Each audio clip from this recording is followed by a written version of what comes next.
Hello guys. तो आज की हमारी कहानी एक ऐसे यूजलेस मेन कैरेक्टर की है जिसकी लाइफ में मेरी तरह कोई गर्लफ्रेंड नहीं है, लेकिन वन डे समथिंग हैपेंड। एक खूबसूरत परी उसके लिए धरती पर आई उसकी गुलाम बनने और उसे बताती है कि वो आम इंसान नहीं है। तो आज हम जिस दुनिया में आए हैं वहाँ जिंदा से लेके मुर्दा हर एक चीज में आत्मा है और ये जिनके बुलाने पे प्रकट हो जाते हैं उन्हें यहाँ समनर्स कहा जाता है। लाखों साल से समनर्स एक रहस्यमय जीव है इस दुनिया में। ये मिट्टी की आत्मा को पुकार सकते हैं। इनके इशारों पर गड़े मुर्दे भी खड़े हो जाते थे, यहाँ तक कि सितारे भी इनके काबू में थे। हालांकि आज के दौर में ये कहीं गुम हो चुके हैं या ये खुद ही लोगों के सामने नहीं आना चाहते। यकीनन ये लोग वक्त में कहीं खोकर लोगों के द्वारा भुला दिए गए होंगे, पर आज भी इनकी जगह कोई नहीं ले सकता। अब प्रेजेंट टाइम में हम एक लड़के को देखते हैं जो पेड़ के नीचे हेडफोन लगाकर सो रहा था। एक पत्ते की वजह से उसकी नींद टूट जाती है। वो उठते ही एक आवारा बिल्ली को नीचे आने को कहता है। हम देखते हैं कि ये बिल्ली कमर से घायल है। वैसे ये है 16 साल का जूनियर हाई स्कूल में पढ़ने वाला जिसका रिलेशनशिप से दूर दूर तक कोई वास्ता नहीं। आज ही इसको ग्रेड से कोई मतलब नहीं, खाता है सोता है स्कूल जाता है, बस यही उसके हर दिन का मेहनत भरा काम है। ना ही आजी का कोई गोल है। इसको कोई शांत जगह दे दो बस वही इसके लिए काफी है, और साथ में सीढ़ी शॉप भी दे देते तो भला हो जाता आपका। यही सब सोचते हुए आजी रोड क्रॉस करने के लिए रेड सिग्नल पर खड़ा था। अचानक दो बच्चे वहाँ खेलना शुरू कर देते हैं। आजी इससे इरिटेट हो रहा था। वो उस बच्चे का कॉलर पकड़ लेता है क्योंकि वो लड़का अभी एक कार से टकरा जाने वाला था, पर आजी ने उसे वक्त पर बचा लिया। अब ग्रीन लाइट होते ही आजी वहाँ से चला जाता है,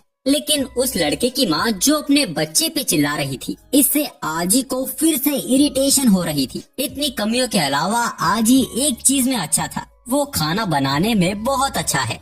उसके पिताजी कहा करते थे कि एक दिन आजी सबसे स्वादिष्ट रामेन किंग बनाएगा। उसकी माँ का कहना था कि उसके बनाए खाने की खुशबू से खुद भगवान भी स्वर्ग से नीचे उतर आएंगे। वो अपने बनाए सूप को रामेन में डालकर एक परफेक्ट रामेन तैयार कर देता है। इसकी महक किसी और नाक तक भी पहुंच जाती है। अब जब आज ये सोच ही रहा था कि ये बोल उसका बनाया सबसे स्वादिष्ट रामेन हो सकता है, उसी वक्त उसके पीछे स्पेस और टाइम डिवाइड हो रहे थे। रेडियो वेव में हलचल होनी शुरू हो जाती है। आज ये देखता है तो वो भी कुछ समझ नहीं पा रहा था। उसके पास आते ही वो पोर्टल और बड़ा हो गया था। उसके अंदर से एक खूबसूरत परी बाहर निकलती है। आज ये देख उसके हाथ का रामेन बाउल छूट जाता है। ये देख वो परी अपना रूप बदल के तुरंत उस पर झपट्टा मार देती है और ढोरों की तरह उसे खाने लगती है। सदियों में पहली बार उसने इतना स्वादिष्ट खाना खाया था। हैरान आजी उससे पूछता है कि आखिर वो है कौन। वो बताती है कि उसका नाम डोरा है और उसका पूरा नाम हिप्पोटाइटस एपिरोडाइट अथीना हैरम एनेसी डोरा है। आजी उसे घर से बाहर निकाल देता है। आजी को लग रहा है कि आज उसकी नींद पूरी नहीं हुई है, उसे बस आँखों का धोखा हो रहा है। लेकिन आजी को वो फिर दिखाई देती है उसका ही सूप खाते हुए।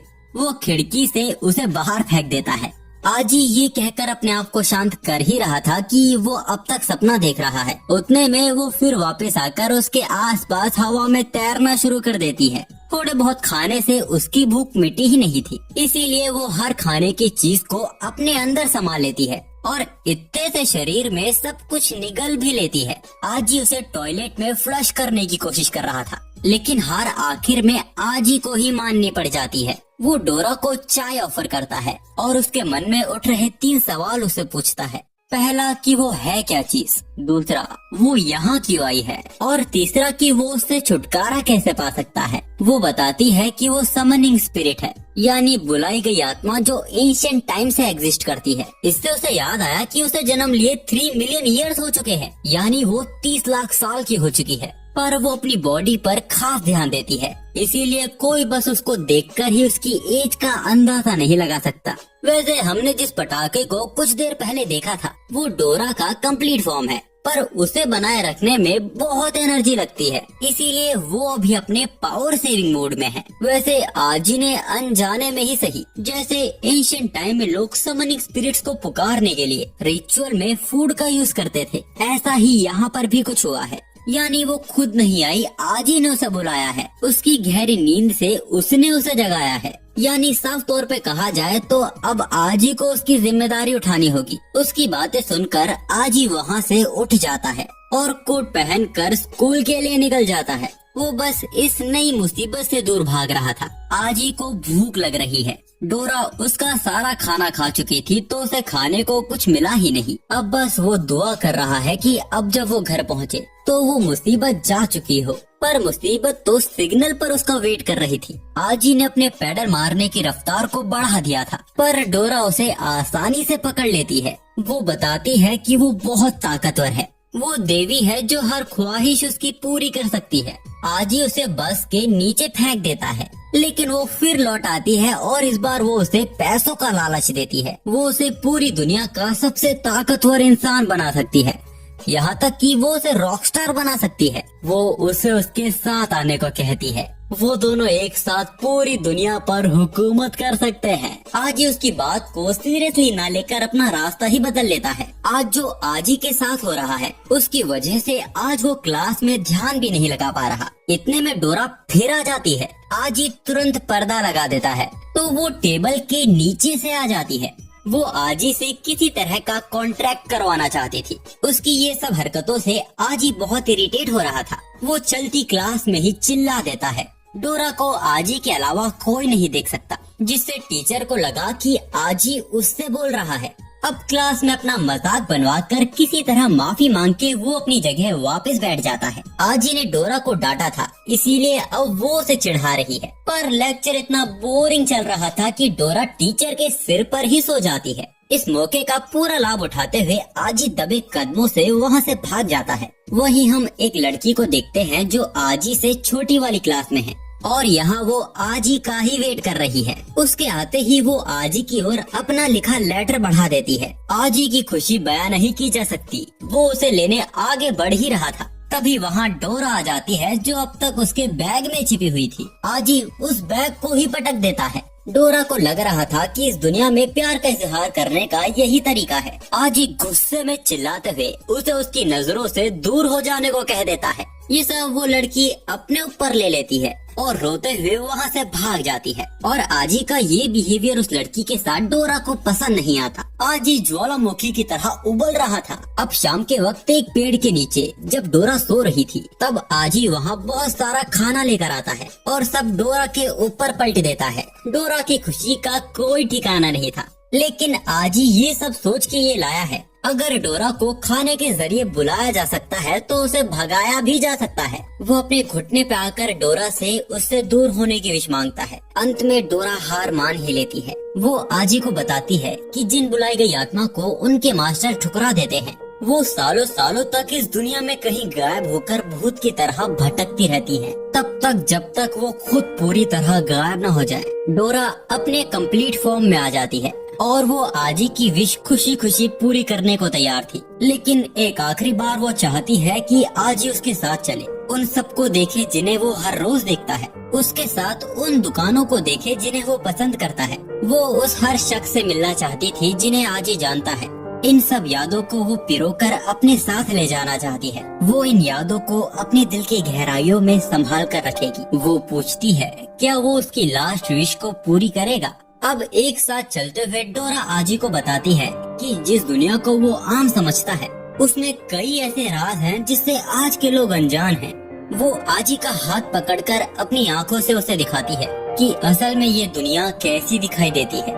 आजी की आंखों में एक अलग ही चमक आ जाती है। वो कई लोगों के अंदर से एक अलग रोशनी निकलती देख पा रहा था। डोरा आजी से सवाल करती है क्यों कुछ लोगों की महक पेड़ जैसी होती है जो लोगों को सुकून देता है। आखिर कैसे कबूतर साफ दिल के लोगों को पहचान लेते हैं। क्यों पानी की बूंदें कुछ लोगों के लिए हवा के बीच ही रुक जाती है। आखिर क्यों कुछ लोगों का बनाया खाना इतना स्वादिष्ट होता है। असल में सच्चाई तो ये है कि हर किसी के अंदर समन करने की क्षमता होती है, बस लोग ही इसको समझ नहीं पाते। ये इन्हें देख नहीं सकते, सुन नहीं सकते, महसूस नहीं कर सकते। ये लोग सिर्फ उस अंधेरे में जल रही उस छोटी रोशनी को अपनी मुट्ठी में करना चाहते हैं। यहाँ उस छोटी रोशनी का मतलब लाइफ गोल से है जिसके लिए इंसान जीता है। इसीलिए कुछ खास लोग ही इस ताकत को यूज कर पाते हैं जिन्हें समनर्स कहा जाता है। समनर्स हर वो चीज कर सकते हैं जो लोगों की सोच से परे है। वो दुनिया को तबाह कर सकते हैं या उसे बचा सकते हैं। हम देखते हैं कि उस गिराए गए पेड़ से आखिर वो आवारा बिल्ली नीचे उतर जाती है। डोरा आजी को समझाती है कि फर्क नहीं पड़ता कि वो कौन सा रास्ता चुनता है, बस उसे अपने सफर में वो रास्ता चुनना चाहिए जिस पर वो यकीन करता है। वो पूछती है क्या वो समनर बनेगा और उसके साथ इस दुनिया को एक्सप्लोर करेगा। आजी अपना हाथ आगे बढ़ाते हुए सोच रहा था। डोरा उसका हाथ कस के पकड़ लेती है, जिसके बाद उन दोनों के बीच एक मैजिक सर्कल क्रिएट हो जाता है। ये शायद वही कॉन्ट्रैक्ट था जिसके बारे में डोरा बात कर रही थी। हालांकि इस रिचुअल को वो बिल्ली भी देख पा रही थी। अब इसके पूरा होते ही डोरा खुशी के मारे उछलने लगती है, क्योंकि उसने आजी को फंसाकर कॉन्ट्रैक्ट पूरा करवा ही लिया। यानी अब आजी चाहकर भी उससे पीछा नहीं छुड़ा सकता। पर अब आजी को भी इससे फर्क नहीं पड़ता, जिससे डोरा चिढ़ जाती है। अब डोरा आजी को बताती है कि अब उसका सीधा हाथ पहले से ज्यादा ताकतवर हो गया है और अगर वो अपने दोनों हाथों को इस तरह फैलाता है, डोरा अपने पंखों से आजी को हवा में उड़ा देती है। शुरू में आजी को भी डर लग रहा था, पर अब उसे भी मजा आ रहा है। अचानक डोरा अपने आप को संभाल नहीं पा रही थी, जिस कारण वो दोनों बिल्डिंग से ठुकने से बचे हैं। ऐसा इसीलिए हो रहा है क्योंकि उड़ने में डोरा को एनर्जी का बहुत ज्यादा यूज करना पड़ता है और वो दोनों नीचे गिरने लगते हैं। लेकिन कोई चमत्कार ही था कि वो दोनों अब तक जिंदा हैं, पर उन दोनों को बहुत ज्यादा चोट लग गई है। तभी उनके घर की लाइट भी चली जाती है और पूरे मोहल्ले में सिर्फ आजी के घर की ही लाइट कटी थी, क्योंकि इस बार भी आजी बिजली का बिल भरना भूल गया था। डोरा आजी को जिम्मेदार होने को कहती है, क्योंकि अब वो समनर बन गया है। वो आजी के हाथ से एक ब्लू बॉल को समन करती है, जो कि ऊपर जाकर फैल जाता है। ये फायर फ्लाइज की ग्लोइंग लाइट है और इसके अलावा ये जख्मों को धीरे धीरे भर भी देती है। यानी जब तक आजी सुबह उठेगा उसके जख्म भर चुके होंगे।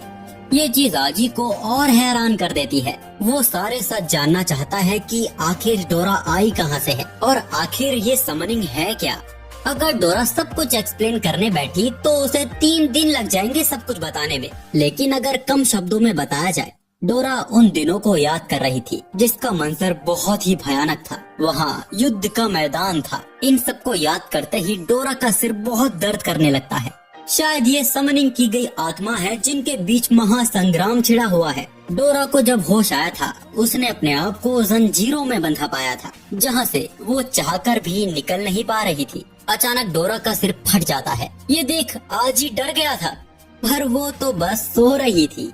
अब उसको कंबल उड़ा के वो भी सो जाता है, लेकिन कोई तो है जो उन पर नजर रख रहा है। अब इसके अगले दिन आजी बास्केटबॉल क्लब आया हुआ था, बट आज वो यहाँ बहुत इनकम्फर्टेबल फील कर रहा है, क्योंकि डोरा ने आज बहुत सेक्सी कपड़े पहने हुए हैं और उसे भी चिंता नहीं थी, क्योंकि आजी के अलावा कोई और अपनी आंखें सेक ही नहीं सकता। पर वो आजी की परेशानी समझ नहीं पा रही थी। अगर आजी ने अपने आप से काबू खोया तो यहाँ कुछ बहुत गलत हो जाएगा। तभी आजी देखता है कि वो तो न्यूज में आ रहा है। उसकी उड़ते वक्त की गिरती हुई फोटो सीसीटीवी में रिकॉर्ड हो गई थी। यहाँ तक कि पेड़ को उखाड़ने वाली बात भी न्यूज में आ चुकी है। डोरा उसे परेशान न होकर उसकी बॉडी पर सनस्क्रीन लगाने को कहती है, लेकिन वो उसे इग्नोर कर अपना हेडफोन लगा लेता है। तभी डोरा की नजर कोई हिलती हुई चीज पर जाती है। इससे पहले वो कुछ समझ पाती, वो चीज डोरा को निगल लेती है। डोरा वहाँ मदद की गुहार लगा रही थी और यहाँ आजी अपने फोन में लगा हुआ था,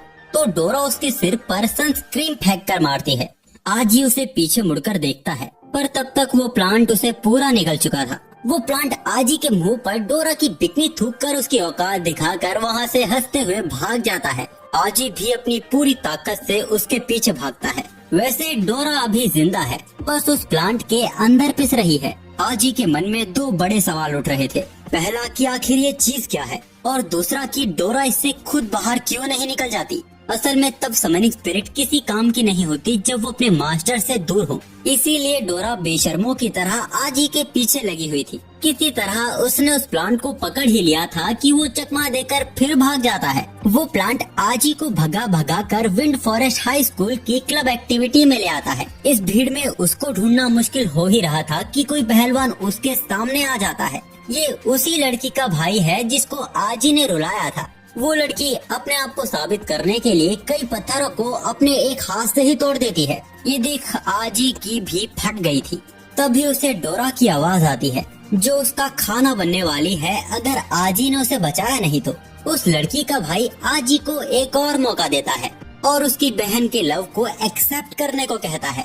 आजी डोरा को ओके बोलकर वहाँ से गायब हो गया था, पर उन्हें लगा कि आजी ने प्रपोजल एक्सेप्ट कर लिया है। लेकिन आजी को वहाँ ना पाकर उस लड़की का दिल फिर टूट जाता है, जिस कारण वो वहाँ रोना शुरू कर देती है। अगर आजी गलती से भी उस पहलवान से फिर टकराया, कसम से वो उसकी लस्सी बना देगा। वैसे अब आजी को डोरा की आवाज कम आ रही थी। इसकी वजह इनके बीच की ये दूरी है। समनिंग स्पिरिट जितनी दूर अपने मास्टर से रहती है, वो उतनी ही कमजोर होने लगती है। अगर आजी ने जल्द ही कुछ नहीं किया तो इन दोनों के बीच का टेलीपैथिक कनेक्शन टूट जाएगा, यानी फिर डोरा को ढूंढना लगभग नामुमकिन सा हो जाएगा। तभी एक अनजान बच्चा आजी से कहता है कि वो जानता है कि वो क्या ढूंढ रहा है और वो कहाँ है, वो ये भी जानता है। यहाँ तक कि वो ये भी जानता है कि आजी कोई आम इंसान नहीं है, उसके पास स्पेशल पावर्स है। वो उसे उसकी super natural human research society को ज्वाइन करने को कहता है, जहाँ वो लोग मिलकर पूरी गैलेक्सी को अपने जूते के नीचे ले आएंगे। पर आजी उसके मुंह पे जूता रख उस प्लांट के पीछे जाता है जिस पर उसकी नजर पड़ी थी। लेकिन उसने जिस पर झपट्टा मारा है, असल में वो एक लड़की थी। आजी को वहाँ ढंग से जलील करा जा ही रहा था कि तभी उसे डोरा की हल्की सी आवाज आती है। वो अपना दम तोड़ने वाली थी। वैसे अभी जहाँ डोरा है वहाँ से बहुत शोर आ रहा है। डोरा का पता लगाने के लिए आजी उन्हें भी चुप कर देता है जो अभी उसे गाली दे रहे थे। आजी समझ चुका था इतना बेसुरा म्यूजिक पूरी दुनिया में बस एक ही बैंड बजा सकती है। आजी ने उस जगह को ढूंढ लिया था जहाँ से वो आवाज आ रही थी। हम आजी के पीछे एक लड़की को पेड़ के ऊपर देखते हैं, पर आजी जब तक गर्दन घुमाता वो लड़की गायब हो चुकी थी। वैसे अब डोरा आजी को हल्का फुल्का महसूस कर पा रही थी, यानी आजी डोरा के करीब पहुँचता जा रहा है। आजी डोरा से कहता है कि अब जाके उसे महसूस हुआ एक दिन था जब वो उससे छुटकारा पाना चाहता था, और आज जब वो उस प्लांट की पेट के अंदर है, यानी अगर वो प्लांट आज उसे खा जाता है तो आजी को डोरा से हमेशा के लिए छुटकारा मिल जाएगा। डोरा हैरान हो गई थी। वो गुस्से में आजी को गाली देते हुए उस मॉन्स्टर के पेट में घूंसे मारने लगती है। वो कहती है कि अगर आजी थोड़ा और करीब आ जाए तो उसे उसकी कोई जरूरत नहीं है। भीड़ में आजी ने भी उस मॉन्स्टर को पहचान लिया था और अब डोरा भी अपने रियल फॉर्म में उस मॉन्स्टर के मुंह से बाहर निकल आती है। और हाँ, उसने कपड़े नहीं पहने थे। अब वो वापस छोटी होके उस मॉन्स्टर को उसकी औकात दिखा देती है। वो प्लांट किसी तरह भागकर जमीन के अंदर से होते हुए अपने मास्टर से जा चिपकता है। उसकी मास्टर एक खूबसूरत लड़की थी। यहाँ आजी डोरा को ढकने के लिए उसे अपनी जैकेट दे देता है और अब वो फिर से उस मॉन्स्टर को सबक सिखाने आगे बढ़ रही थी, पर वो लड़की अपने कदम पीछे कर लेती है। डोरा ज्यादा गुस्से में थी, वो पीछे से ही हमला कर देती है, लेकिन वो लड़की ठीक उसी पल गायब हो जाती है। आजी और डोरा वो दोनों ही ये देख हैरान थे। ऊपर से डोरा को चोट भी लग गई थी। आजी डोरा को यहाँ से चलने को कहता है, पर डोरा का गुस्सा शांत ही नहीं हो रहा था। आजी उसके सिर को सहलाकर उसे शांत करता है। वैसे आजी को डर है कि वो लड़की उनके लिए बड़ी मुसीबत बन सकती है। डोरा आजी से पूछती है कि उसे कैसे पता चला कि वो लड़की एक समनर है। तो जैसा कि हम सब लोग जानते हैं कि नॉर्मल लोग स्पिरिट्स को नहीं देख सकते, यानी जिसने डोरा पर हमला किया उसे समनर ही होना था, जिसका एक प्रूफ ये भी है कि उस प्लांट को कोई और देख ही नहीं पा रहा था, यानी वो भी डोरा की तरह बुलाई गई आत्मा थी। और जैसा कि हमें डोरा ने बताया ही था, समनर्स और स्पिरिट्स के बीच एक रेंज है जिसके अंदर इन दोनों को रहना पड़ता है। ऐसा ना हो तो वो अपनी पावर्स का यूज नहीं कर सकते, यानी उसकी मास्टर को आसपास ही होना था। किस्मत से आजी ने ये नोटिस कर लिया था कि वो स्पिरिट बस गोल चक्कर लगाए जा रही है, यानी वो उसे इस सर्कल के बीच से कंट्रोल कर रही थी। यहाँ तक कि उसके कपड़े की बुनाई देखकर आजी ने ये भी पहचान लिया था कि वो लड़की एक अमीर खानदान से है, और जो उस लड़की के इयरिंग्स पे ब्लैक रोज का निशान था वो लगभग आजी के स्कूल के एम्बलम जैसा था। ये निशान खानदानी परिवार को दर्शाता है। हालांकि आजी का स्कूल भी अमीर लोगों के द्वारा ही चलाया जाता है, लेकिन जिस बात पे गौर करना चाहिए कि वो स्पिरिट अपने मास्टर से इतनी करीब भी नहीं थी, फिर भी वो इतनी ताकतवर थी, यानी उस लड़की की असली ताकत का उन्हें अंदाजा भी नहीं है। डोरा आजी का प्रेजेंट ऑफ माइंड देखकर पूरी तरह इम्प्रेस हो गई थी, लेकिन सच तो ये है कि यहाँ आते वक्त आजी ने उस लड़की को देख लिया था। वैसे आजी ने जो अंदाजे लगाए थे असल में वो सच थे। इस लड़की का कोई तो कनेक्शन है आजी के स्कूल के प्रिंसिपल के साथ। क्योंकि इसी ने ही इस लड़की को आजी के पीछे भेजा था। पर इंसानों के सामने आने के डर से इन्हें पीछे हटना पड़ा। लेकिन अब प्रिंसिपल को किसी बात की चिंता नहीं, जो आगे होगा वो खुद देख लेंगे। बस वो इन्हें अपनी पूरी ताकत लगाने को कहते हैं, क्योंकि अब वो भी आजी की पूरी ताकत देखना चाहते हैं। कोई कारण था जो प्रिंसिपल को आजी से बड़ी उम्मीदें थी। इसके बाद हमको पता चलता है कि ये लड़की आजी के स्कूल में बहुत पॉपुलर है। लोग इसे देवी, एंजल और आइटम जैसे नाम से पुकारते हैं। सब अपना टाइम फोड़ते हैं सिर्फ इसको देखने के लिए। आज के थकान भरे दिन के बाद आजी अपनी क्लास में आराम कर रहा था। तभी वो लड़की आजी की टेबल पर एक चिट्ठी छोड़कर जाती है। आजी से ज्यादा उसके क्लासमेट इसे पढ़ने को एक्साइटेड हो रहे थे। इसमें लिखा हुआ था कि स्कूल खत्म होने के बाद वो जंगल में आजी का वेट करेगी। उसने साथ में एक ब्लैक रोज भी छोड़ा था। अब स्कूल के खत्म होने के बाद आजी जंगल की तरफ ही जा रहा था। साथ में उसके क्लासमेट्स भी उसे छोड़ने जा रहे थे, लेकिन रास्ते में वही पहलवान उसे रोक देता है, जो अपनी बहन के लिए गुस्से में तो था ही, साथ ही उसे ज्यादा गुस्सा इसीलिए आ रहा है क्योंकि अब आजी उसकी देवी को भी उससे छीन रहा है। आजी आज यहाँ से जिंदा इसीलिए जा पा रहा है क्योंकि उस बैल को कुछ लोगों ने पकड़ा हुआ था। डोरा भी आजी के लिए बहुत खुश थी क्योंकि अब वो पॉपुलर हो गया है। अब जंगल के अंदर जाते हुए आजी देखता है कि आज तो ये बिल्ली भी उसका पीछा कर रही है। आजी उससे उसकी चोट के बारे में पूछता है, जिस पर वो म्याऊ करके वहाँ से चली जाती है। अचानक हम देखते हैं कि आजी के क्लासमेट्स जो उसका पीछा कर रहे थे, अचानक वो एक अजीब सी बेल में फंस चुके हैं। जंगल के अंदर जाने का रास्ता भी खत्म हो चुका था, पर फिर अचानक ही आजी के लिए रास्ता खुद बनने लगता है। उस रास्ते के अंत में ब्लैक रोजेस का गार्डन था, जिनका ख्याल वो खूबसूरत मोहतरमा रख रही थी। वो यहाँ आजी का ही इंतजार कर रहे थे। उन्हें आजी से डोरा चाहिए और आजी का जवाब भी साफ ना था। भले ही डोरा बहुत शरारती है और खाती भी ज्यादा है, पर अब वो उसकी फैमिली की न्यू पेट की तरह है, जिसके साथ की अब उसे आदत लग चुकी है। आजी कहता है कि डोरा को बचाना अब उसकी जिम्मेदारी है। वो लड़की आजी पर ब्लैक रोज फेंक के मारती है, जिससे आजी के गाल पर हल्का सा निशान भी आ गया था। अब वो अपने प्लांट स्पिरिट को लंबा करके उन पर एक घातक हमला कर देती है, जिससे डोरा और आजी दोनों अलग अलग हो गए थे। डोरा उसका सामना करने के लिए एक ताकतवर हथियार ढूंढ रही थी। आजी उसे जल्दी करने को कहता है, नहीं तो यहाँ से उसकी अस्थियां ही जाएंगी। पर डोरा का वेपन उसे मिल ही नहीं रहा था, यानी आजी को इंतजार करना होगा। तभी वो लड़की अपने स्पिरिट को बहुत बड़े बेल में कन्वर्ट कर लेती है और उड़ती हुई पत्तियों को स्पाइक्स में कन्वर्ट कर हमला कर देती है। किसी तरह आजी उसके हर अजीब हमले से बचते हुए डोरा से मदद की भीख मांग रहा था, पर अब तक उसे उसका वेपन मिला ही नहीं है। अब वो लड़की ब्लैक रोज का नाम लेके जाइंट ट्री को वहाँ समन कर लेती है, लेकिन इस बार उसका निशाना आजी नहीं था। वो डोरा को अपने पंच के नीचे स्मैश करने वाला था, पर किस्मत थी कि वो बच गई थी। यहाँ तक कि उसने अपने आप को पूरी तरह जाइंट ट्री से बचा लिया था, पर फिर प्लांट स्पिरिट की जड़ें उसे पकड़ लेती हैं और वो उस जाइंट ट्री के पंजों के नीचे कुचली जाने वाली थी। आजी उसे बचाने के चक्कर में खुद उसके हाथ के नीचे आ जाता है। सबको लगा कि आजी ने खुद ही खुदकुशी कर ली है, लेकिन वो उस जाइंट ट्री के हाथ को काट कर बाहर निकल आते हैं। फाइनली डोरा को अपना super sharp anti cube cleaver weapon मिल गया था। हम देखते हैं कि ये कटने का निशान उस लड़की के हाथ पर भी आ गया था। अब वो फिर से उन पर नेचर पंच से हमला करती है, लेकिन इस बार वो दोनों भी तैयार थे। उन दोनों के पंच के टकराव से उस जाइंट ट्री का हाथ जमकर पूरी तरह गायब हो जाता है, पर अभी वो हारी नहीं है। आजी क्रिस्टल विंग का यूज कर अपने आप को बचा लेता है। अब वो दोनों उसके हाथ पे चढ़ के शूज को बूस्ट में कन्वर्ट कर आजी अपने चाकू से उसके हाथ को चीरते हुए उसके पूरे शरीर को छील देता है और आखिर में एक पावरफुल जंप से उसके शरीर से आर पार हो जाता है, जिससे वो जाइंट ट्री जमीन पर चित हो गया था।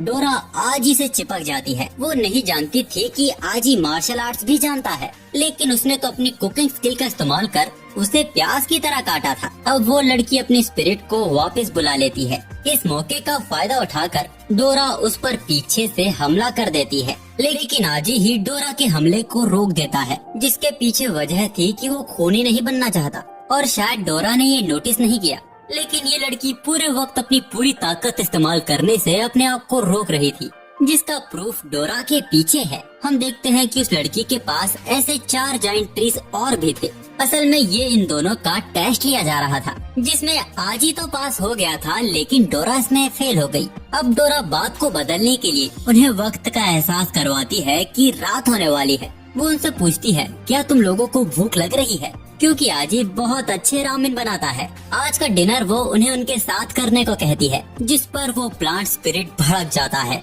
क्योंकि उसकी मेम साहब के साथ डिनर करने की इनकी हैसियत नहीं है। तभी उसकी मेम साहब का पेट गुड़गुड़ करने लगता है। अब सीन जाता है आजी के घर पे, जहाँ उसने सबके लिए बहुत सारा खाना बनाया था। उसके हाथ का बनाया खाना उस लड़की को भी पसंद आता है, यहाँ तक कि प्लांट स्पिरिट की आंखों से तो खुशी की धारा ही बहने लगती है। और अब डोरा के साथ उसकी दोस्ती भी अच्छी हो गई थी। वैसे प्लांट स्पिरिट उनकी पिछली लड़ाई के लिए उनसे माफी मांगता है, पर उनके पास ये करने के अलावा कोई और चारा भी नहीं था।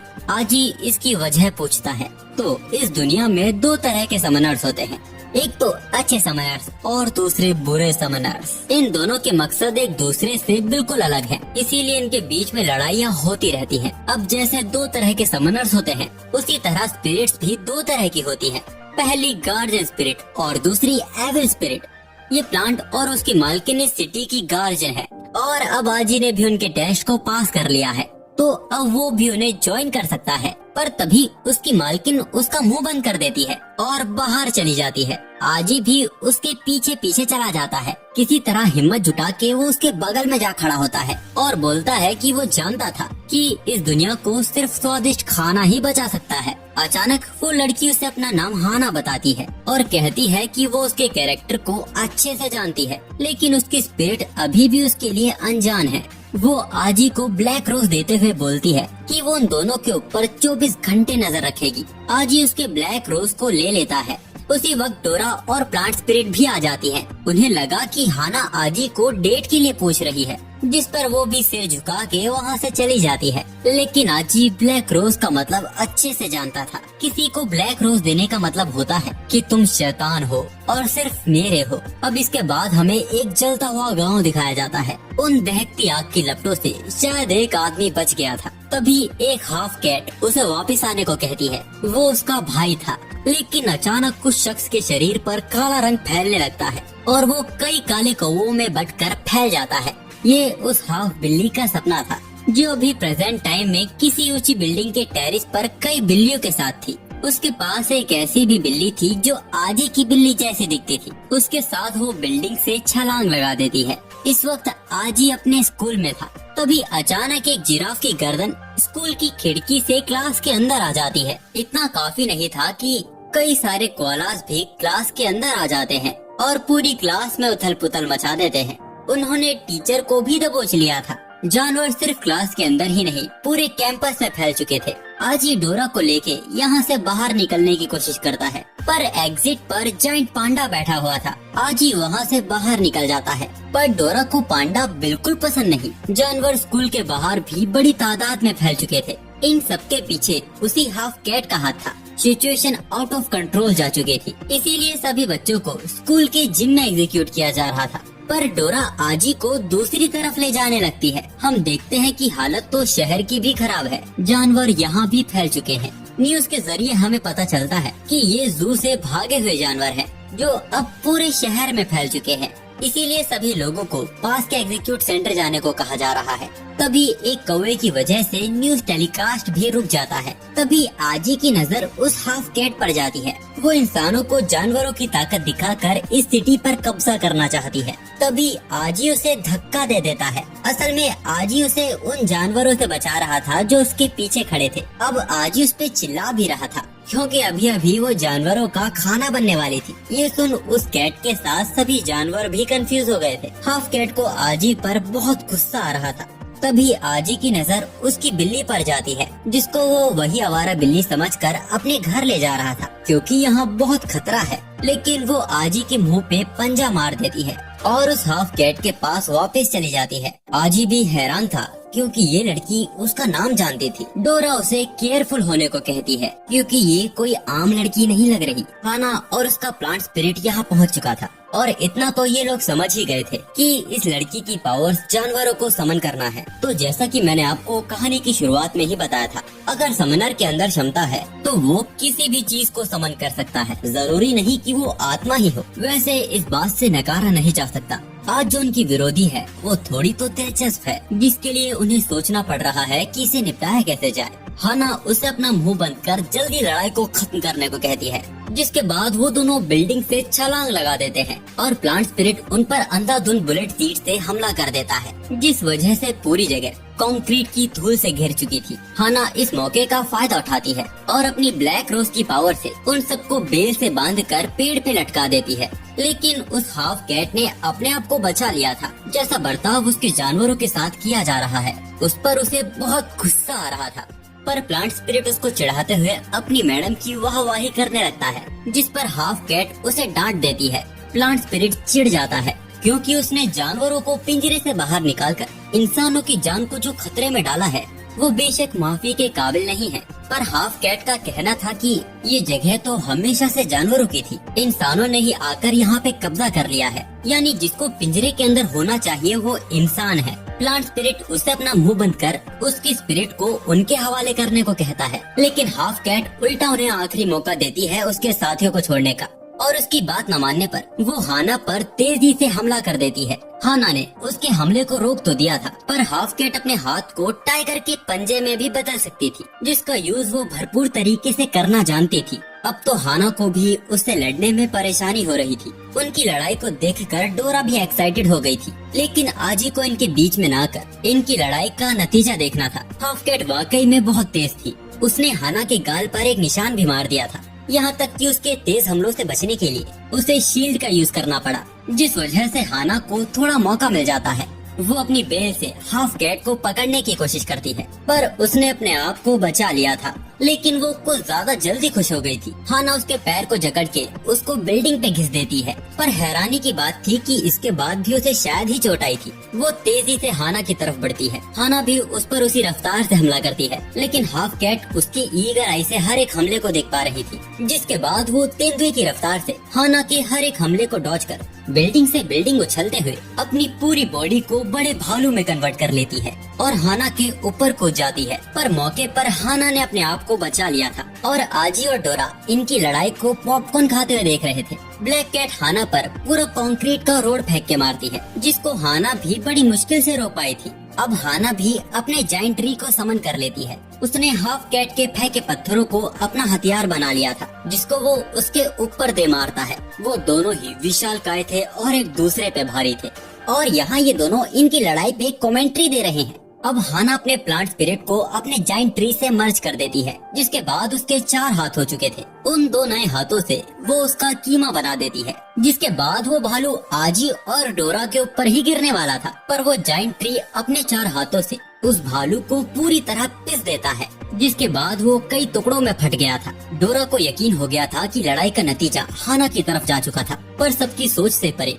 वो टुकड़े शिकारी लोमड़ी में तब्दील हो जाते हैं। जब एक हाथी का सामना एक छोटी चींटी से होता है और अगर वो छोटी चींटी उसके सूंड में घुस जाती है, फिर जो हाल उस हाथी का होता है वही यहाँ इस जाइंट ट्री के साथ हो रहा था। उसके शरीर पर जितने जख्म आते उनका असर हाना के शरीर पर भी दिख रहा था। वो जाइंट ट्री के हाथों को स्पाइक्स में कन्वर्ट करके उन्हें दूर कर देती है और अपने शरीर को ब्लेड की तरह घुमा के सभी लोमड़ियों को खत्म कर देती है। इस लड़ाई को आजी और डोरा दूर से देख रहे थे। तभी आजी की नजर उस हाफ कैट की बिल्ली पर जाती है, जो कोई कारणवश बहुत घायल थी, साथ ही वो बहुत गुस्से में थी। हाफ कैट ने अब अपने रूप को एक स्नेक में बदल लिया था, जो जाइंट ट्री को जकड़ लेता है। वो जाइंट ट्री के एक हाथ को उखाड़ देती है, जिसके बाद वो उसे दूर फेंक देता है। इस लड़ाई में हाना बहुत घायल हो चुकी थी। आजी समझ चुका था कि अगर उसने इस लड़ाई को यहाँ नहीं रोका तो ये दोनों ही अपनी जान से जाएंगे। आजी डोरा से एक ऐसा हथियार मांगता है जो खतरनाक न हो। डोरा एक ऐसा हथियार ढूंढने लगती है, पर उनपे इतना वक्त था ही नहीं। वो दोनों ही पीछे हटने को तैयार नहीं थे। आजी डोरा को लेके उन दोनों के बीच में ही कूद जाता है। डोरा उसी मोमेंट पे सोइल शेकल का यूज करके दोनों को रोक देती है। अब हाफ कैट भी अपने रियल फॉर्म में आ चुकी थी। आजी का कहना था कि अब इस बिन मतलब की लड़ाई की कोई जरूरत नहीं है, क्योंकि आजी ने समनर को पहले ही ढूंढ लिया है और वो और कोई नहीं वही बिल्ली है। और ये आजी की वही आवारा बिल्ली थी। इसके बाद हाफ कैट उस बिल्ली के अंदर समा जाती है। तो असल में अब तक हम जिस हाफ कैट को समनर समझ रहे थे वो असल में बुलाई गई आत्मा यानी समनिंग स्पिरिट थी। और असल में जो समनर है वो ये बिल्ली है, जिसका हिंट हमें रिचुअल के वक्त भी मिल गया था। आजी म्याओ की चोट को देख परेशान होने लगता है और इस वक्त उसे जानना भी नहीं था कि आखिर म्याओ ने ये सब किया ही क्यों था। वो इंसानी भाषा में कुछ बोलने वाली थी, लेकिन आजी उसे चुप कर देता है और उसके शरीर पर पट्टी लगाने लगता है। इससे म्याओ को वो दिन याद आ गया था जब आजी और उसकी पहली मुलाकात हुई थी। उस दिन आजी टहलते हुए उसके पास पहुंचा था जब वो घायल थी। आजी उसकी मदद करने का फैसला करता है, जिसके बाद वो जबरदस्ती उसके शरीर की मरहम पट्टी करने लगता है, जिससे गुस्सा होकर म्याओ उसे काट लेती है। पर फिर भी आजी ने उसकी मरहम पट्टी पूरी कर दी थी। अब जैसे वो गुस्सा हो रही थी, आजी को यकीन हो गया था कि ये जल्दी ठीक हो जाएगी। जिसके बाद वो उससे उसका नाम पूछता है, जिस पर वो म्याओ कहती है। तो आजी ने भी उसका नाम म्याओ ही रख दिया था। खैर, अब डोरा हाना से कहती है कि आजी समनर को जानता है, इसीलिए वो उसके साथ ही रहेगी। पर इस बात के प्लांट स्पिरिट बिल्कुल खिलाफ था। वो म्याओ को अपने साथ ले जाना चाहते थे, पर तब तक के लिए तो आजी मना कर देता है जब तक म्याओ पूरी तरह ठीक नहीं हो जाती, और उसके बाद वो उसे ले जाने की कोशिश कर सकते हैं। प्लांट स्पिरिट गुस्सा हो जाता है तो डोरा भी उस पर अपना चाकू तान देती है और कहती है कि तुम लोग पहले से ही जख्मी हो और उसे उन्हें मारना पसंद नहीं जो पहले से ही कमजोर है। तो हाना भी ये कहकर वहाँ से चली जाती है। आजी को इसका बहुत जल्द एहसास हो जाएगा कि उसने गलत दोस्त और गलत दुश्मन चुन लिए हैं। प्लांट स्पिरिट भी दुखी होकर हाना के पीछे पीछे चला जाता है। अब रात तक शहर में फैले जानवरों को काबू कर लिया गया था और उसके बाद उन्हें वापस जू भेज दिया जाता है। लेकिन अब तक इसकी पुष्टि नहीं हुई है कि ये किया किसने था। इधर हम आजी को देखते हैं जो म्याओ को सहला रहा था। ऐसा करने से कैट स्पिरिट को भी कुछ कुछ हो रहा था। अब कहानी को आगे खींचने से पहले जहाँ तक मुझे समनर्स और समनिंग स्पिरिट के बारे में समझ आया है, तो मुझे ऐसा लगता है कि जब तक कैट स्पिरिट म्याओ के अंदर रहती है तब म्याओ का पूरा कंट्रोल कैट स्पिरिट ले लेती है। शायद इसीलिए कैट स्पिरिट आजी को पहचानती थी और म्याओ आजी को पहचानती ही नहीं थी। और जिस वक्त आजी ने म्याओ की मदद की थी उस वक्त असल में वो कैट स्पिरिट थी। और कैट स्पिरिट के बिना म्याओ एक आम बिल्ली है जिसके पास चीजों को समझने की समझ नहीं है। हालांकि वो एक समनर ही है और कैट स्पिरिट की मालकिन। पर आजी ने जिसकी मदद की थी वो कैट स्पिरिट है, इसीलिए अब हम कैट स्पिरिट को म्याओ कहकर बुलाएंगे। ठीक है, समझ गया। अब कहानी में आगे आजी ये देख हैरान था कि एनिमल्स भी समनर हो सकते हैं। तो म्याओ से बताती है कि जानवर भी समनर हो सकते हैं। यहाँ तक कि उसने अपने वक्त में एक मेमथ, टर्टल और एक बदबूदार जानवर को भी समनर बनते देखा था। हालांकि वो सब उसके भाई जितने कूल नहीं थे। तभी कैट स्पिरिट उदास हो जाती है। वो उन्हें अपने भाई की कहानी बताती है। उसके भाई के जाने के बाद उसने किसी तरह उसका पीछा किया और यहाँ इस शहर तक पहुँच आई। लेकिन उसकी चोट के कारण उसने कुछ वक्त तक अपनी समनिंग पावर्स को खो दिया था। उस वक्त आजी ने उसे बचाया था और म्याओ ने आज जो किया है वो इसीलिए किया क्योंकि उसका भाई उसे इग्नोर कर रहा था, जिस कारण वो उसे ढूंढ भी नहीं पा रही थी। तो ये सब करने का उसका मकसद था कि उसका भाई उस पर ध्यान दे। जो भी हो, पर ये कहना गलत नहीं था कि उसने बहुत ज्यादा कर दिया था, जिसका अब उसे पछतावा भी हो रहा है। आजी कहता है कि उसके भाई को ढूंढने में वो उसकी मदद करेगा, लेकिन उससे पहले आजी को उसे पूरी तरह ठीक करना होगा। इधर आजी के घर से बाहर हम एक कौवे को देखते हैं। असल में यहाँ एक कौवे नहीं, कई सारे कौवे थे जिनको म्याओ के भाई ने समन किया था। अब अगले दिन हम देखते हैं कि म्याओ और डोरा सुबह सुबह गेम खेल रहे थे। तभी उनके घर की बेल बज जाती है। आजी गेट खोलकर देखता है तो बाहर बहुत सारे बाउंसर्स खड़े थे जो इंसान तो बिल्कुल नहीं लग रहे थे। वो यहाँ अपने मास्टर के ऑर्डर पे आजी और बाकी सबको लेने आए थे। इनको असल में हाना ने भेजा है और वो यहाँ आजी को डिनर के लिए इनवाइट कर रही है। आजी की देख के ही फट चुकी थी। वो बहाना बनाने लगता है, लेकिन हथियार की नोक पर उन्हें जबरदस्ती लेकर जाया जाता है और जिसमें उन्हें लेकर जाया जा रहा था वो हेलीकॉप्टर भी हाईटेक था। उनकी मंजिल भी एक बहुत बड़ा मेंशन था जहां हाना और उसका प्लांट स्पिरिट उनका इंतजार कर रहे थे। वैसे अब तक इन दोनों के बीच का मामला सुलझा नहीं है। हाना उन्हें उनके साथ आने को कहती है क्योंकि उनके मास्टर अंदर उनका इंतजार कर रहे हैं। हम देखते हैं कि मेंशन में हर एक काम के लिए स्पिरिट मौजूद थी। निगरानी रखनी हो या सुरक्षा रखनी हो, पौधों को काटना हो या उनमें पानी देना हो, हर एक काम यहाँ स्पिरिट ही करती है। अब यहाँ पे इतनी सारी स्पिरिट थी तो एक बड़ा सवाल उठता है कि यहाँ कितने समनर्स मौजूद हैं। पर हैरानी की बात थी कि इन सभी स्पिरिट्स को सिर्फ एक ने ही समन किया था। यहाँ हम म्याओ के भाई के कौवे को भी देखते हैं। खैर, मेंशन अंदर से बहुत ही बड़ा और खूबसूरत था। और जो सबका ध्यान अपनी ओर आकर्षित कर रही थी। वो वॉचर्स की लीडर की विशालकाय मूर्ति थी। हाना का परिवार इन्हें भगवान की तरह पूजता है। अब ऊपर जाते वक्त आजी को लगता है कि कोई उसे पीछे से आवाज दे रहा है। वो आवाज मूर्ति से आ रही थी। अचानक आजी एक अलग दुनिया में पहुंच जाता है। वहाँ एक खूबसूरत लड़की उसका नाम पुकार रही थी। आजी उसकी तरफ बढ़ रहा था, तभी डोरा उसके सिर पर हाथ लगा देती है, जिससे वो होश में आ गया था। प्लांट स्पिरिट आजी का मजाक उड़ाते हुए बोलता है, दिन में सपने मत देखा करो बच्चे। डोरा को भी उस पे हंसी आ रही थी। वो लोग मास्टर के कमरे तक पहुंच चुके थे। उनका नाम हार्लेन था। वो आजी का स्वागत करते हुए उससे माफी मांगता है कि वो उन्हें खुद लेने नहीं आ पाया। वैसे हार्लेन ब्लैक रोज फैमिली का हेड है। साथ ही वो छोटी से लेके बड़े हर एक बिजनेस को खुद संभालता है। पर उसकी प्यारी पोती भी है जो इसमें उनकी मदद करती है। वो यहाँ हाना की बात कर रहे हैं। डोरा उनकी उम्र देख उन्हें हल्के में ले रही थी, पर उनके हाथ के हल्के प्रेशर से ही वो लोग अपनी जगह पर बैठ जाते हैं। आज उनके ताकतवर ओरा को महसूस कर पा रहा था। वैसे इन्हें यहाँ बेवजह नहीं बुलाया गया है। वो उन्हें बताते हैं कि हर एक चीज में स्पिरिट होती है और लेजेंड्स का मानना है कि इन सबका अस्तित्व एक क्रिस्टल की वजह से है। इंसानी समनर्स के बीच की लड़ाई बहुत वक्त से चलती आ रही है, क्योंकि एंशिएंट टाइम में समनर्स दो हिस्सों में बट गए थे। एक के पास कुदरत की ताकत थी, वो लोग धरती की रक्षा किया करते थे, उन्हें वॉचर्स कहा जाता था। तो दूसरी तरफ ऐसे समनर्स थे जो दूसरों की समनिंग पावर्स को छीन लेते थे, उन्हें खत्म करके वो सिर्फ अपनी खुशी के लिए पूरी धरती पर कब्जा करना चाहते थे। इन समनर्स को डिस्ट्रॉयर्स कहा जाने लगा। ये समनर तय करता है कि उसे क्या बनना है, एक वॉचर या फिर एक डिस्ट्रॉयर। किस्मत से उन्हें आजी पहले मिल गया था। वो आजी से पूछते हैं कि वो क्या बनना चाहता है, वॉचर या फिर एक डिस्ट्रॉयर। डोरा कहती है कि उसे अवेंजर बनना है और म्याओ जस्टिस लीग ज्वाइन करना चाहती थी। आजी उन दोनों को चुप कर देता है और हार्लिन से कहता है कि उसकी माँ कहा करती थी कि कभी माफियाओं का साथ मत देना, और बुजुर्गों ने भी कहा है कि वायलेंस का कभी कोई फ्यूचर नहीं होता। उसकी बातों पर म्याओ और डोरा को हंसी आ रही थी। हार्लिन आजी से पूछता है, क्या उन्होंने सच में ऐसा कहा था? क्योंकि जहाँ तक वो जानता है, आजी जब 5 साल का था तभी उसके पेरेंट्स ने उसे छोड़ दिया था। वो अचानक ही कहीं गायब हो गए थे। तब आजी किसी और के साथ रहने लगा, जब तक वो खुद अपना ख्याल रखने के लायक ना हो गया। आजी एक जीनियस स्टूडेंट है, साथ ही वो 2 पार्ट टाइम जॉब करता है। साथ ही आजी ने अपने सुनहरे बालों को डाई करके छिपाया हुआ है। आजी अपनी जिंदगी ऐसे जीता है जैसे उसकी कोई ख्वाहिश ही नहीं है। वो दुनिया से कुछ नहीं चाहता, लेकिन आजी भी अंदर से अकेला महसूस करता है।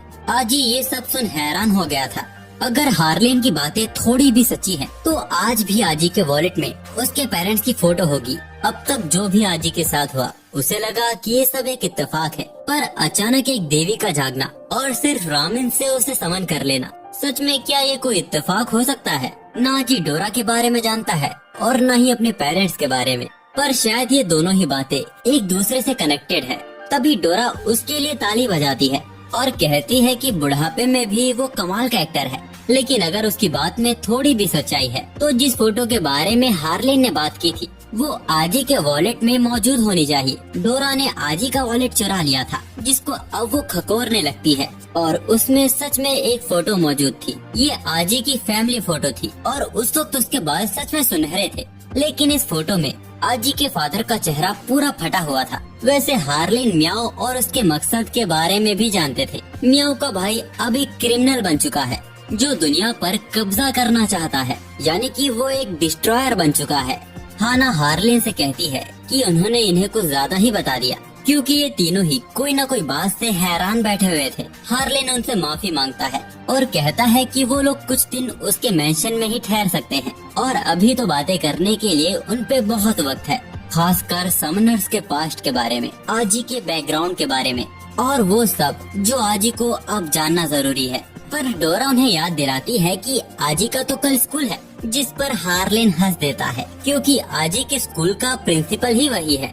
अब खाना आते ही डोरा और प्लांट स्पिरिट उस पर टूट पड़ते हैं। हार्लिन को जैसा डोरा के बारे में बताया गया था, असलियत में भी वो वैसी ही थी, लेकिन इसके बावजूद वो डोरा का एलिमेंट पता नहीं कर पाए। असल में डोरा बाकियों से थोड़ी खास है। तो डोरा अपनी नाक ऊंची करके बोलती है कि ऐसा कुछ भी नहीं है, वो बस अपने पर्सनल केयर पर बहुत ध्यान देती है। वैसे हार्लिन के कानों तक ये भी खबर पहुंची है कि डोरा अपने रियल फॉर्म में बहुत ही सेक्सी लगती है।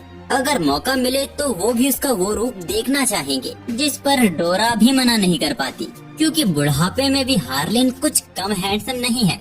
अचानक हार्लिन को किसी चीज का एहसास हो रहा था। कोई बड़ी चीज उनकी तरफ तेजी से आ रही थी। हार्लिन उस पर जोरदार पंच मारता है, जिसके प्रेशर से कैसल के 3 शीशे तो टूट गए थे, पर उसे कुछ भी नहीं हुआ था। वो एक डिस्ट्रॉयर था, जिसका शरीर पत्थर से बना हुआ था। ब्लड मून, कवो और स्पिरिचुअल पावर में छेड़छाड़ होने से हार्लिन को पहले ही एहसास हो चुका था कि उन पे नजर रखी जा रही है। हार्लिन उससे बोलता है कि हमारी पिछली लड़ाई में जो मैंने तुम्हारा हाल किया था, उसके बावजूद तुम मेरे घर की दहलीज तक आ गए। क्या इस बीच तुमने कुछ नए तरीके सीख लिए हैं? आज रात में इस बात का खास ध्यान रखूंगा कि अगली रात का चांद तुम्हारे नसीब में ना हो। जिसके बाद फायर पंच से वो उसके ऊपर हमला करते हैं। दोनों के पंच के आपस में टकराने की वजह से वहाँ पर बड़ा धमाका हो गया था। डिस्ट्रॉयर फिर से उन पर हमला करता है, पर वो उसके हमले को डॉज कर उसके हाथ को जमा देते हैं और इलेक्ट्रिक पंच से उस पर हमला करते हैं।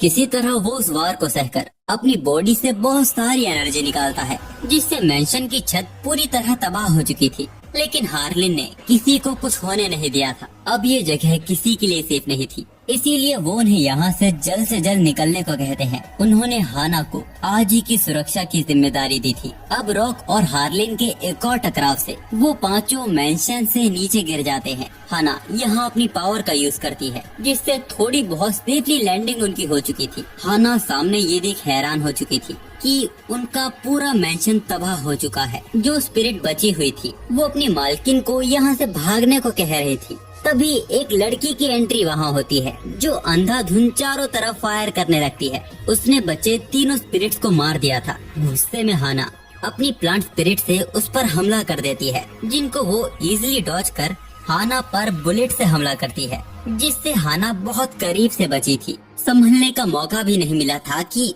वो उनके ऊपर बॉम्ब फोड़ देती है, पर हाना के कदम अब तक डगमगाए नहीं थे। इस बीच म्याओ भी देखती है कि उसका भाई भी यहाँ मौजूद है। जितने भी गार्ड स्पिरिट बची हुई थी वो उन्हें एक झटके में खत्म कर देता है। आखिरी बची फायर स्पिरिट को भी दबोचकर वो उसके अस्तित्व को अपने हाथ से ही मिटा देता है। म्याओ अपने भाई का ये रूप देख हैरान थी। वो ज्यादा कुछ सोचे बिना म्याओ के ऊपर भी हमला कर देता है, जिससे वो गायब हो चुकी थी। गुस्से से भरा हुआ आजी उस पर एक बड़े से खंजर से हमला करने जाता है, लेकिन कोई चीज उसे रोक लेती है। आजी वापस फिर से उसी दुनिया में जा चुका था, लेकिन इस बार वो 5 साल का हो गया था। वहाँ उसके साथ उसकी माँ मौजूद थी, लेकिन कब ये सपना डरावना हो गया। उसकी माँ इतनी ज्यादा अचानक कैसे बदल गई, आजी को इसका एहसास भी नहीं हुआ था। यहाँ डोरा आजी को उठाने की पूरी कोशिश कर रही थी और इधर हार्लिन ने रॉक का बुरा हाल कर दिया था। वो उसे बुरी तरह पीटकर वापस नीचे फेंक के मारते हैं और बोलते हैं कि अगर वो मरना नहीं चाहता तो उसे अपने बॉस को उसके सामने लाना होगा, जो यहीं कहीं मौजूद है। हाना भी इस लड़ाई को जल्द खत्म करना चाहती थी। वो एविल समनर के पीछे जाइंट ट्री को समन कर लेती है, पर वक्त रहते उसने अपने आप को बचा लिया था। लेकिन यहाँ अब हाना उनके जाल में फंस चुकी थी। हम देखते हैं कि जाइंट ट्री की शैडो पर किसी ने कब्जा कर लिया है, जो पूरे जाइंट ट्री को एक बार में ही खत्म कर देता है। इस कारण हाना भी पूरी तरह घायल हो चुकी थी। प्लांट स्पिरिट भी वापस अपनी फॉर्म में आ चुका था। हम देखते हैं कि इन सबके बीच एक ऐसी भी एविल समनर है जो किसी की शैडो में अपने आप को छिपा सकती है। वो हाना की शैडो से निकलकर उसकी गर्दन पर चाकू तान देती है। उसने हाना की गर्दन को काट दिया था। ये देख प्लांट स्पिरिट बौखला जाता है, जिस कारण हार्लिन का ध्यान भी उन पर चला गया था। वो अपनी समनिंग पावर से हाना को हील करने लगता है। ऐसा करने से हाना का ब्लड फ्लो होना बंद हो रहा था। तभी रॉक हार्लिन पे पीछे से हमला करता है, जिसको हार्लिन एक हाथ से ही रोक लेता है, पर ये करना उसके लिए आसान नहीं था। वो अपनी आइस पावर का यूज करके रॉक को दीवार में जमा देता है। उसी मोमेंट पर मियाओ का भाई हार्लिन पर पीछे से स्लैश से हमला करता है, जिससे हार्लिन बहुत बुरी तरह घायल हो गया था। फिर वो लड़की हार्लिन के सिर पे अपनी बंदूक तान देती है और हार्लिन के सिर में बड़ा छेद कर देती है। अपने आखिरी वक्त में हार्लिन हाना को याद कर रहा था। अपनी पोती की चाह उसे मरने नहीं देती। हार्लिन के शरीर की सारी समनिंग पावर बाहर आने लगती है। वो अनडेड